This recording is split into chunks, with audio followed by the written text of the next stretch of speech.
Global skill development mission में आपका स्वागत है। पिछले सेशंस में हमने देखा कि किस प्रकार हमने स्टैटिक के बारे में एग्जांपल्स पिक किए और पब्लिक के बारे में। ये सारा का सारे सेशंस जो हैं वो मेथड से रिलेटेड है और अब की बार नेक्स्ट पार्ट जो हमारे पास मेथड में है वो रिटन डेटा टाइप्स का है। अब यहाँ पे रिटन डेटा टाइप क्या है, यदि आप नीचे एग्जांपल को देखें तो पब्लिक स्टैटिक के बाद जो वॉइड आ रहा है ये एग्जैक्टली रिटन डेटा टाइप को शो करता है आपके मेथड की। अब असल में रिटर्न डेटा टाइप है क्या, या यहाँ पे वर्ड लगाने का अर्थ क्या है। यदि आप यहाँ पे वर्ड लगाते हैं तो उसका अर्थ है कि आपका जो मेथड है वो कुछ वापस नहीं करने वाला आपको, परंतु यदि आप यहाँ पे कोई स्पेसिफिक डेटा टाइप लगाते हैं, जैसे यहाँ ऊपर एग्जांपल में मैंने इंटीजर लिया है, आप करैक्टर भी लगा सकते हैं, स्ट्रिंग है, डबल है, इत्यादि काफ़ी सारी डेटा टाइप्स हैं, उनमें से कोई भी डेटा टाइप लगा सकते हैं। मैंने एग्जाम्पल के लिए इंटीजर लिया है। इसका अर्थ यह है कि यह मेथड एग्जीक्यूट होने के पश्चात आपको जो डेटा वापस करेगा वो इंटीजर फॉर्मेट में होगा। अब ये वापस कैसे करेगा, इसके लिए हमें एक स्टेटमेंट शामिल करनी होती है रिटर्न, जो यहाँ पे सबसे लास्ट स्टेटमेंट रहती है और जो कि यहाँ पे किसी मेथड के ब्लॉक में सबसे लास्ट स्टेटमेंट रहती है, और रिटर्न के साथ वो वेरिएबल या वो वैल्यू जो आप वापस करना चाहते हैं वह आपको यह मेथड वापस करेगा।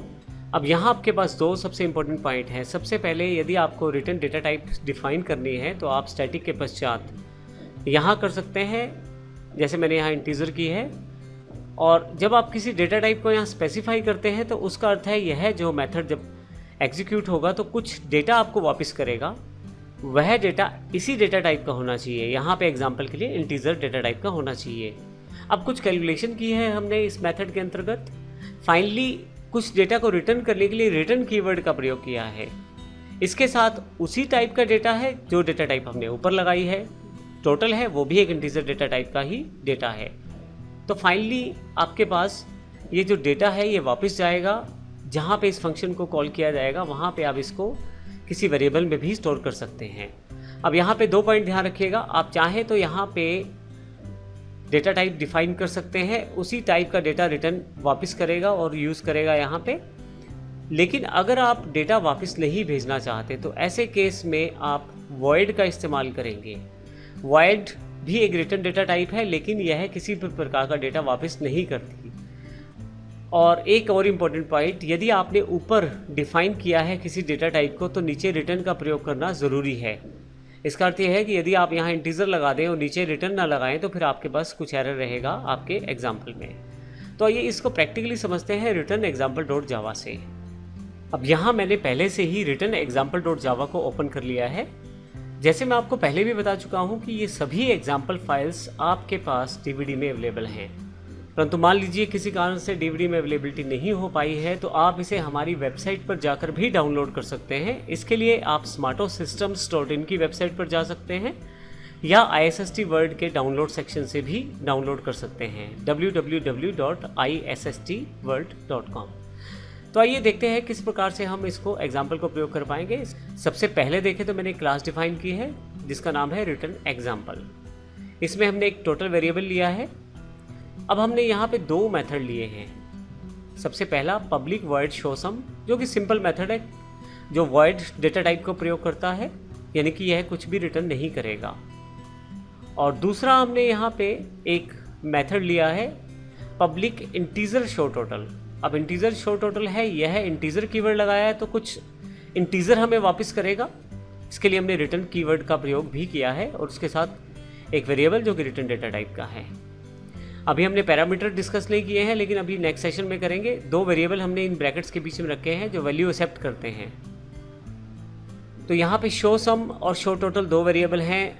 अब स्टैटिक वर्ड मेन में आकर हम देखते हैं कि हमने एक एग्जांपल जो रिटर्न एग्जांपल क्लास है उसका एक ऑब्जेक्ट बनाया है पी से हमने शो सम को कॉल किया है। शो सम ऊपर वाला मेथड है। जब कॉल किया है तो दो वैल्यूज़ हमने इसमें पास कर दी हैं, 10 और 20। जो 10 है वो x को रिसीव हो जाएगी और 20 जो है y को रिसीव हो जाएगी। तो यहाँ पे 10 और यहाँ 20 वैल्यू होगी, इन दोनों का टोटल जो है वो इस टोटल में चला जाएगा और फाइनली ये टोटल प्रिंट हो जाएगा। यह है बिल्कुल सिंपल फंक्शन है जो पहले हम प्रयोग करते रहे हैं। लेकिन अब अगर रिटर्न की बात करें तो हमने एक वेरिएबल इंटीजर t लिया है। अब इंटीजर क्यों लिया है? क्योंकि हमें ये जो मेथड शो टोटल है ये कुछ वापस करेगा, वो है इंटीजर डेटा टाइप का कुछ वैल्यू या वेरिएबल। तो यहाँ पे हमने जब कॉल किया है इसी ऑब्जेक्ट के साथ p के साथ शो टोटल को, उसमें भी 10 और 20 वैल्यू ट्रांसफ़र की है हमने, जो कि फिर से x को 10 और y को 20 वैल्यू मिलेगी, और जब इनका टोटल होगा तो 30 आ जाएगा। पिछले एग्जाम्पल की तरह यहाँ प्रिंट नहीं करवाया गया, रिटर्न के साथ इस टोटल को वापस भेज दिया गया है। तो अल्टीमेटली ये पूरा का पूरा स्टेटमेंट जब एग्जीक्यूट होगा आपके पास, अगर मैं यहाँ से इसे सिलेक्ट करना शुरू करूँ, यहाँ से लेके यहाँ तक जब ये पूरा स्टेटमेंट एग्जीक्यूट होगा तो आपके पास 30 वापस आने वाला है। वो जो 30 है वो इंटीजर t अर्थात t में स्टोर होगा। 30 क्योंकि एक इंटीजर वेरिएबल है, हमें पहले से पता था हम इंटीजर ही वापस करना चाहते हैं, तो हमने रिटर्न डेटा टाइप भी इंटीजर ली। रिटर्न के साथ हमने इंटीजर डेटा टाइप का ही वेरिएबल प्रयोग किया और रिसीव करने के लिए भी इंटीजर डेटा टाइप का वेरिएबल ही हमने प्रयोग किया। फाइनली t को प्रिंट करवा दिया हमने। अगर मैं इसको एग्जीक्यूट करूँ यहाँ से तो आप देखेंगे दोनों आउटपुट बिल्कुल ठीक दे रहे हैं, जो कि 30 है। अब मान लीजिए यहाँ पे मैं रिटर्न का इस्तेमाल नहीं करता, उदाहरण के लिए मैं इसे हटा देता हूँ और फाइनली इसे कंपाइल करता हूँ। अब आप देखें आपके पास एरर है। एरर क्या बता रहा है कि ये जो मेथड है, यहाँ पे यदि माउस रखूँ, this method must return a result of type integer, यानी कि इस मेथड को कुछ ना कुछ इंटीजर टाइप का वैल्यू वापस करना ज़रूरी है। तो जिसके लिए हम कंट्रोल Z करेंगे और इस रिटर्न स्टेटमेंट को यहाँ प्रयोग करेंगे। इसी तरह से अगर मैं यहाँ से इंटीजर हटा देता हूँ और यहाँ पे वर्ड लगा देता हूँ और फिर से मैं इसे कंपाइल करता हूँ, तो आप देखिएगा क्या एरर रहता है। माउस यहाँ रखते हैं तो void methods can not return a value. अगर आप वॉइड डेटा टाइप प्रयोग करते हैं तो वो आप रिटर्न नहीं करवा पाते वैल्यूज़ को, तो वॉइड के साथ आप रिटर्न कीवर्ड का प्रयोग नहीं कर पाएंगे। तो इसका अर्थ ये हुआ कि आपको यहाँ पे अगर ऊपर की तरफ डेटा टाइप मेंशन की है तो नीचे रिटर्न होना ज़रूरी है, ताकि रिटर्न उस तरह की डेटा को रिटर्न कर पाए जो टाइप आपने मेंशन की है। और यदि आप वॉइड प्रयोग करते हैं तो उसके बीच में आप रिटर्न स्टेटमेंट का प्रयोग ना करें। तो इस प्रकार से हमने इस सेशन में रिटर्न से रिलेटेड ऑप्शंस को देखा और देखा मेथड्स किस प्रकार से इसका प्रयोग कर सकते हैं और किस प्रकार से प्रैक्टिकली इसको इम्प्लीमेंट किया जा सकता है। अगले एग्जाम्पल या अगले सेशन में हम देखने वाले हैं किस प्रकार से हम मेथड का नाम डिफाइन कर सकते हैं और उससे रिलेटेड रूल कौन से हैं, और उससे रिलेटेड एग्जाम्पल्स को भी हम वर्कआउट करेंगे अगले सेशन में। धन्यवाद।